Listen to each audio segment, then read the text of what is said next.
이야기 고수가 들려드리는 옛날 이야기. 내 며느라, 어디 있느냐? 알립니다. 강씨 가족은 며느리를 찾습니다. 영리하고 부지런하며 인내심 있고 게다가 아름답기까지 하다면 더욱 환영합니다. 그러나 가장 중요한 것은 신랑과 얼마나 화합을 잘하는가입니다. 우리들 모두는 며느리에게 사랑과 행복을 듬뿍 드릴 것을 약속합니다.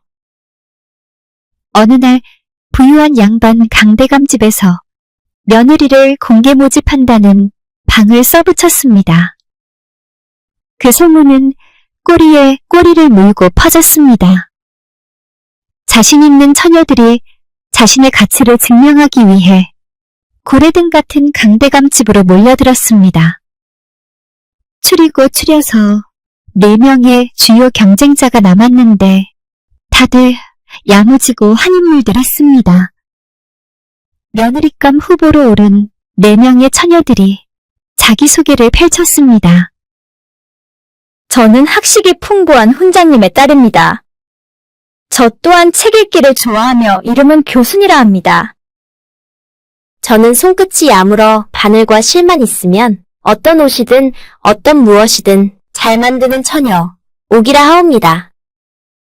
전 점포가 포목점, 건어물점 등등 10개도 넘는 유명한 상인의 딸, 상이라 합니다. 전 농부의 딸 복순이라 하옵고 농촌에 일이 한가할 때는 강에 나가 고기 잡기도 합니다. 판서 강대감은 지인지감이 있었습니다. 지인지감이란 사람을 잘 알아보는 능력을 일컫는데 그런 그가 훌륭한 며느리를 고르기 위해 능력을 발휘하려고 공고를 한 것입니다. 지혜로우며 부지런하고 심성이 따뜻한 며느리를 얻기 위한 합리적인 시험이었던 셈이지요. 강대감은 아들 하나를 두었는데 상을 보니 성격이 모질지 못한 데다 집안 살림을 이끌 그릇은 아닌 것 같아 똑부러진 며느리를 맞이해 탄탄한 가문을 지켜나갈 심산이었습니다. 아들 영규는 아녀자처럼 하얀 얼굴에 팔다리가 가늘고 왜소한 체격이었는데 선한 그는 입꼬리가 늘 올라가 있었고 감나무 아래 서든 어디든 스스럼 없이 낮잠을 잘 수 있었으며 툭하면 잘 걸려서 넘어질 정도로 덤벙대었지만 마음씨만큼은 착한 남자였습니다.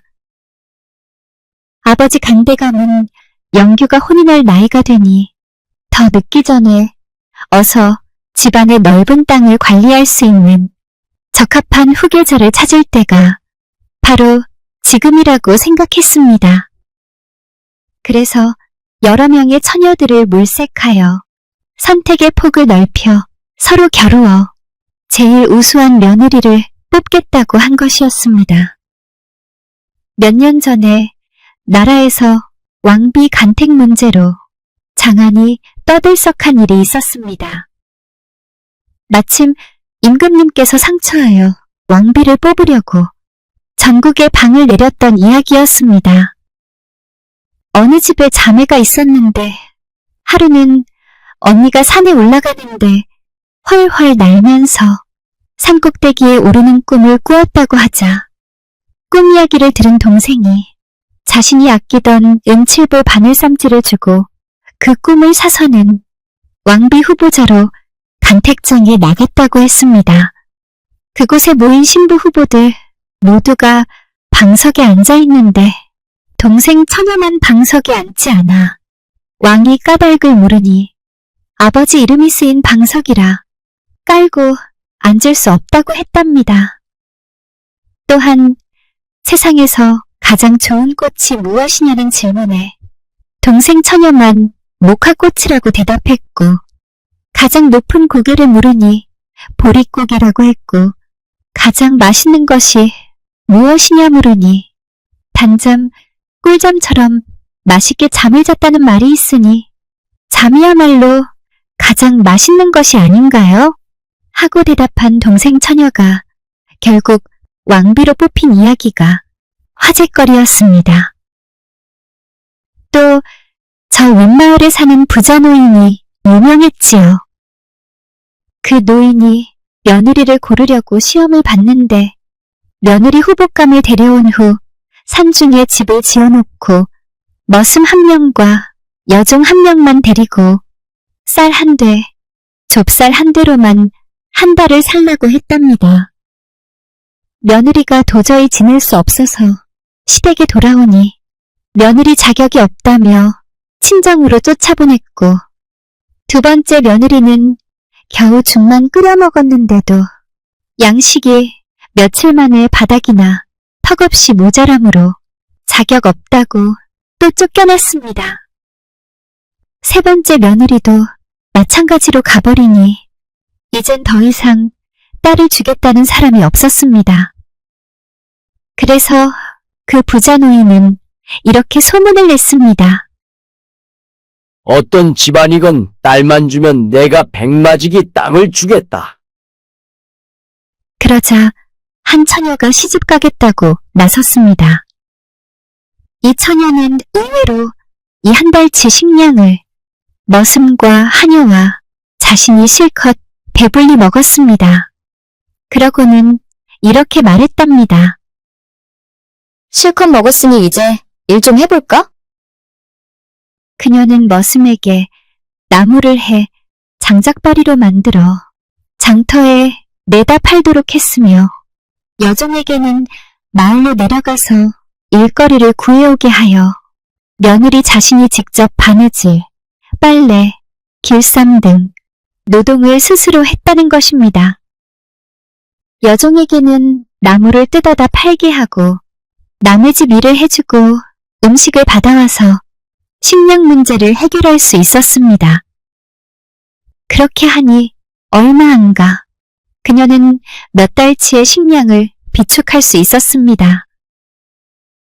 시댁에서는 서너 달이 지났는데도 며느리에게서 아무 소식이 없자 혹시 굶어 죽었나 해서 시아버지가 산중의 집에 가보니 집안에 양식이 가마니째로 쌓여 있었고 며느리는 배를 짜고 있지 않겠습니까? 옳았구나. 이제는 됐다. 이 며느리라면 살림을 잘 지키겠구나 하여 며느리를 본가로 들어오게 하여 곳간 열쇠를 맡기니 며느리 덕으로 더 큰 부자가 되었다는 것 아니겠습니까? 그러니까 부자 노인의 이런 며느리 시험은 부지런하고 생산적인 생활력을 가진 여인을 얻기 위한 합리적인 시험이었던 셈이었습니다. 부지런한지, 게으른지, 길쌈이나 바느질을 할 수 있는지, 아닌지는 관심을 갖고 지켜보면 다 알 수 있는 것이니까요. 이렇게 훌륭한 며느리를 구했다는 이야기를 평소에 듣고 알던 강대감인지라 며느리가 그런 처녀라면 좋겠다는 생각이었습니다. 강대감은 많은 처녀들을 물리치고 뽑힌 4명의 처녀들을 마주하고 시험을 시작했습니다. 그가 내린 첫 번째 관문은 강대감집 한 지붕 아래에 있는 모든 식구들이 감동할 음식을 만들어 보이라는 것이었습니다. 단지 음식 솜씨만 보려는 것보다 몸가짐, 마음가짐이 보고 싶은 것이었지요. 첫 번째 후보자인 훈장딸 교순이는 동의보감에 기재된 약재를 식재료로 이용했습니다. 건강 장수하게 하는 약이 되는 음식으로 느릅나무 속껍질을 이용해 죽도 쓰고 영양 많은 음식들로 상을 가득 채웠습니다. 그러나 정성에 비해 안타깝게도 한약 냄새가 많이 나는 맛이었습니다. 한 숟가락 먹어본 식구들은 몰래 상 밑에 뱉어놓았습니다. 그러나 재료들의 배합을 잘만 조절한다면 맛이 좋아질 수 있겠다는 생각은 들었습니다. 두 번째 후보자, 바느질 잘하는 오기는 떡 위에다 고운 색실로 술을 놓았고 예쁜 천으로 화려하게 장식했습니다. 마른 건어물에는 가위질하여 항 모양으로 만들었고 대추나 밤으로 근사한 집 모양도 만들어 놓았습니다. 놀랍게도 형형색색으로 보기에 너무 아름다워 아무도 감히 먹지를 못했습니다. 손을 대기도 아까웠지요. 그림의 떡처럼 그냥 모셔두면 좋은 음식들이었습니다. 세 번째로 장사의 신이라고 하는 상인의 딸 상인은 머리 굴리는 재주를 부렸는데 자신이 몰래 불러들인 숙소에게 요리를 시켜 화려하고 뻑적지근하게 진수성찬을 마련했습니다. 허나 자신이 직접 요리한 것이 아니라는 게 들통났습니다. 숙수라는 사람은 잔치 음식을 만드는 요리사였습니다. 기술자 솜씨라 다들 맛있다고 하며 먹기는 했습니다. 네 번째로 농부의 딸 복순이는 큰 상에 밥과 국, 육류, 생선류, 탕, 찌개, 전, 구이, 나물, 김치 등 다채롭게 차려내었습니다. 물론 건강에도 좋고 맛있는 음식이었으며 또 밭에서 금방 딴 신선한 야채를 이용하였고 특히 최고의 별미인 두부를 상에 올리니 모두들 행복해하며 맛있게 먹었습니다. 그러면서 복순이는 자신의 생각을 이렇게 밝혔습니다. 여러 가지 많은 음식으로 뱃속을 너무 혼란스럽게 하는 것은 좋지 않다고 생각합니다. 음식 가짓수는 5-6가지 정도로 단순하여 속이 편안한 음식이 집안도 편안하게 만든다고 생각합니다. 강대감은 첫 번째 관문에서는 복순이를 눈여겨보았습니다.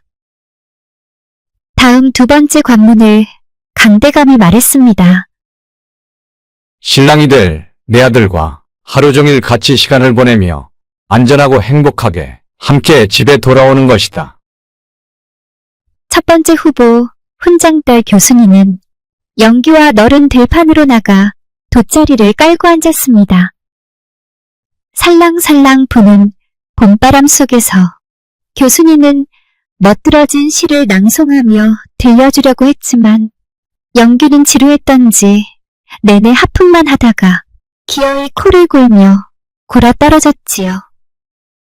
교순이는 말없이 옆에서 서책만 읽는 것으로 하루를 보내게 되었습니다. 두 번째 후보자인 오기는 옷감을 갖고 와 바느질 준비를 하고는 영규의 몸치수를 재더니 자신의 빛나는 솜씨를 뽐내기 시작했습니다. 바느질이니 옷이니 하는 것에 도통 관심받기던 영규는 계속 몸을 비비꼬고 눈을 비벼대는데도 오기는 아랑곳하지 않고 자신의 옷 만드는 실력을 발휘하는 데만 집중했지요. 드디어 반나절이 지나 완성된 옷을 영규에게 입혔습니다. 그녀 자신도 커플룩처럼 같은 색인 고운 옷으로 갈아입고는 어울리는 한 쌍으로 보이려고 영규를 끌고 문 밖을 나섰지요.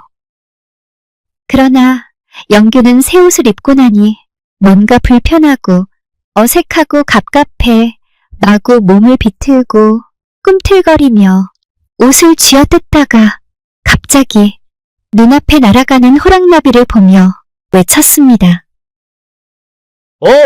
호랑나비다. 나비야, 나랑 놀자. 영규는 나비를 쫓는다며 멀리 도망갔습니다. 오기는 영규 뒤를 쫓다가 돌뿌리에 넘어져 그만 두엄더미에 빠져버렸습니다. 밤이 이슥하게 되어서야 돌아온 영규는 먼지투성이었는데 그동안 내내 오기는 냄새나는 옷이고 버선이고 고무신을 빠느라 하루가 끝나버렸습니다. 세 번째 후보 상인의 딸 상인은 영규에게 장사를 가르치려고 돈이 들고 나는 장부를 쓰는 법부터 알려주려 했지만 영규는 숫자보다는 그림을 그리는 것이 더 좋았습니다. 종이로는 부족했던지 온통 옷에, 벽에, 방바닥에 그림을 그렸습니다. 상인은 고개를 절레절레 흔들었지요. 그녀는 사방에 튄 먹물을 닦아내고 치우고 하는 일로 하루를 다 보냈습니다. 네 번째 후보인 농부의 딸 복순이는 영규와 함께 강가로 갔습니다. 고기를 잡으려면 미끼가 있어야 해요. 그 소쿠리엔 미끼가 담겨 있나요? 아, 그럼요. 나는 여러 가지를 준비했지요. 영규는 자신의 소쿠리를 열어서 보여주는데 곶감, 찹쌀떡, 김치 쪼가리 같은 것이 들어있었습니다. 게다가 참기름병도 갖고 왔습니다. 복순이는 큰 눈이 더 커졌습니다. 벌레나 지렁이는 없나 봐요? 맨날 지렁이만 먹으면 지겹지 않겠나요? 물고기도 색다른 식사를 할 자격이 있어요. 영규가 떡에 참기름을 묻혀 미끼로 꿰더니 낚싯줄을 강물에 던졌습니다. 놀랍게도 물고기들이 떡을 뜯어먹기 시작했지요. 복순이가 좋아하며 손뼉을 쳤습니다. 어머머, 물고기가 진짜 떡을 먹어요. 아이, 신기해라. 영규도련님은 생각이 참 신박하시네요. 어머나, 또 물고기가 물었어요. 아이, 너무 재밌어요. 복순이가 좋아하는 모습을 본 영규는 신이 났습니다. 그러다 영규는 너무 흥분해 발이 배전에서 미끄러져 물보라를 일으키며 강물에 빠졌습니다. 복순이는 영규의 그 어설픈 모습에 웃음을 멈출 수가 없었습니다. 그가 배로 올라올 수 있게 그녀가 손을 내밀어주는 척하다가 빼버리니 영규가 다시 물속으로 빠졌지요. 그러다 복순이는 진짜로 손을 내밀어 영규를 끌어내자 두 사람은 마주보며 또 크게 웃었습니다. 영규는 옷 입은 채로 꾹 물을 짜내다 젖은 옷을 말린다고 강둑 옆 풀밭에 대자로 누웠습니다. 하늘을 바라보니 흰 구름이 두둥실 떠가는데 마음이 그렇게 편하고 즐거울 수가 없었습니다. 자신이 하는 일에 웃어주는 처자와 한바탕 재밌게 물놀이를 해본 것이 언제 있었나 싶었습니다. 늘 남들이 자신에게 지적질만 하고 다들 자신을 가르치려고만 했는데 복순이란 처녀 앞에서는 왠지 모를 자신감이 솟았습니다. 강가에 노을이 물들자 두 사람은 소쿠리에 고기를 잔뜩 담고 어깨를 나란히 하며 그곳을 떠났습니다. 얼마 후 대문을 열고 두 사람이 들어서자 강대감이 물었습니다. 그래, 너희들은 오늘 하루가 어떠했느냐? 아버지, 저는 어부가 좋아요. 네, 영규도련님은 실패를 모험으로 만드는 특별한 재주를 갖고 계십니다. 덕분에 소쿠리에 물고기가 가득 찼어요. 이 두 사람의 이야기를 들은 강대감은 흐뭇했습니다. 다음날 세 번째 관문으로 강대감이 수수께끼 문제를 내었습니다. 그녀들의 지혜와 성품을 시험해 보려는 것이었지요. 이것은 세상의 무게를 지탱한단다. 가볍고 부드러우면서도 그러나 강철보다 강하다. 이것은 무엇일까? 이 답을 내어 3일 후에 이곳으로 오너라. 그러자 처녀들은 서로 눈빛을 주고받으며 다른 사람은 어떤 표정인지 읽으려고 애썼습니다. 이 수수께끼는 단지 지식이 아닌 인생에 어떤 진리가 들어있는 것 같았지요. 마침내 약속한 3일이 지나 답을 가지고 오는 그날이 되었습니다. 맨 먼저 훈장딸 교순이가 답했습니다. 세상의 무게를 지탱하며 가볍고 부드러우면서도 그러나 강철보다 강한 것은 바로 물입니다. 물은 가볍고 부드러우면서도 무거운 배도 실어 나르고 산과 골짜기도 만들지요. 온화하지만 시간이 지남에 따라 돌도 깎아내며 강철을 능가하는 힘을 발휘한다고 생각합니다. 옷을 잘 만드는 오기가 답했습니다. 세상의 무게를 지탱하며 가볍고 부드러우면서도 그러나 강철보다 강한 것, 그것은 비단입니다. 가볍고 부드럽지만 군대의 깃발을 엮기도 할 만큼 아주 질깁니다. 윤기가 자르르 흐르는 비단옷은 세상에서 가장 아름답고 우아하다고 생각합니다. 상인의 딸 상희가 답했습니다. 세상의 무게를 지탱하며 가볍고 부드러우면서도 그러나 강철보다 강한 것은 인간의 정신입니다. 형체는 없지만 세상의 짐을 짊어지고 있는 정신은 강철을 넘어 시련과 인내를 견뎌낸다고 생각합니다. 이제 여러 과정에서 눈여겨봤던 농부의 딸 복순이가 답을 할 차례가 되었습니다. 세상의 무게를 지탱하며 가볍고 부드러우면서도 그러나 강철보다 강한 것, 그것은 사랑입니다. 무게가 아무리 무거워도 끊어지지 않고 가족과 이웃들을 하나로 묶어도 끊어지지 않는 것, 바로 사랑이지요. 사랑이 있으면 태산 같은 어려움이라도 견뎌내어 강철보다 더 강하게 만들어준다고 생각합니다. 처녀들은 이러한 답을 통해 자신의 심성이 얼마나 바르고 아름다운지 표현했습니다. 강대감 부잣집의 며느리 고르기는 한 달간의 시험과 검증을 통해 이루어졌습니다. 전통적으로 옛날부터 국간 열쇠는 안방마님이 관리했습니다.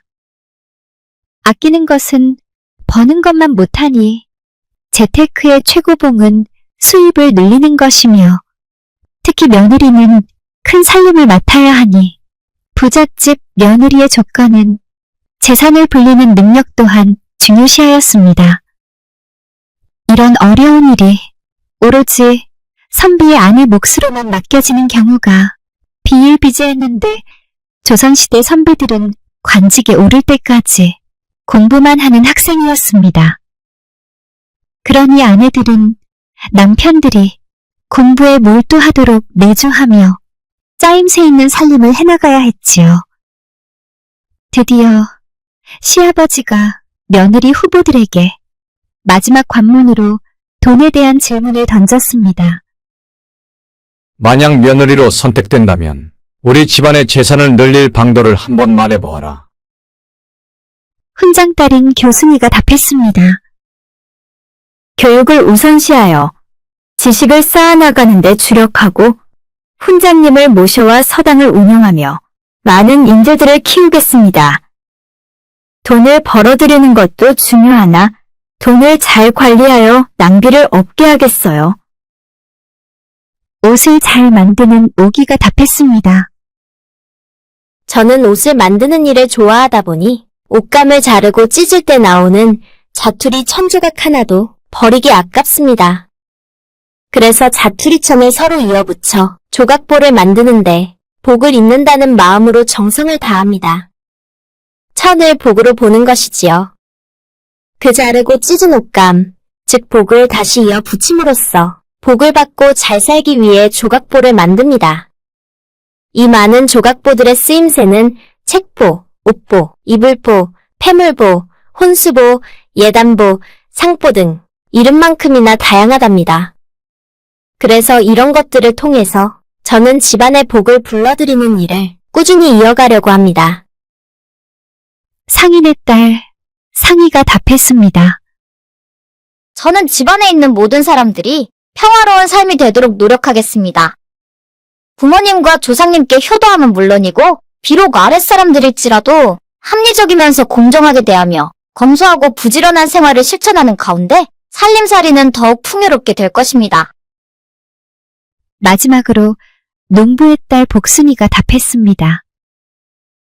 들리는 이야기로 이웃 고을에서 농사 짓는 방법을 바꾸었더니 농작물을 2배나 많이 거둬들였다 합니다.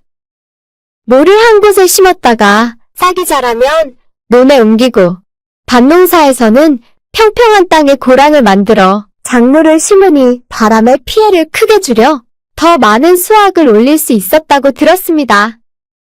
또 논밭을 일구고 거름을 내는 일을 할 때 쓰는 농기구들을 새롭게 바꾸니 농사일이 훨씬 쉬워졌고 수확도 2배 이상 늘어났다 합니다. 덕분에 농촌에는 부자 농부들이 생기고 담배나 인삼 같은 값비싼 농작물을 재배해서 큰 돈을 버는 농민들도 많아졌다 합니다. 그래서 저는 목화, 약재, 고추, 호박, 3등을 심을 것이고 또 흉년이 들 것에 대비해 고구마나 감자도 심을 것입니다. 강대감은 복순이의 지혜에 감동하여 고개를 끄덕였습니다. 복순이는 진정한 농부아내의 마음을 갖고 있구나. 복순이의 뺨이 붉어지고 겸손한 마음으로 깊이 고개를 숙였습니다. 강대감은 복순이를 최종 우승자로 선언했고 다른 처녀들은 그 결정을 받아들였습니다. 여러 시험 관문에서 복순이는 영규에게 딱 맞는 짝임을 증명했었습니다. 새신랑 영규와 새신부 복순이의 혼례식은 큰 기쁨으로 치러졌습니다. 너무도 행복한 강대감은 만나는 사람들에게 이런 말을 했습니다. 나는 며느리를 찾다가 한 번도 갖지 못한 딸을 찾았다. 그리고 동시에 내 아들이 절실히 필요로 하는 반려자를 찾았다. 나처럼 며느리 잘 만난 사람 있으면 나와보라고 해. 허허허.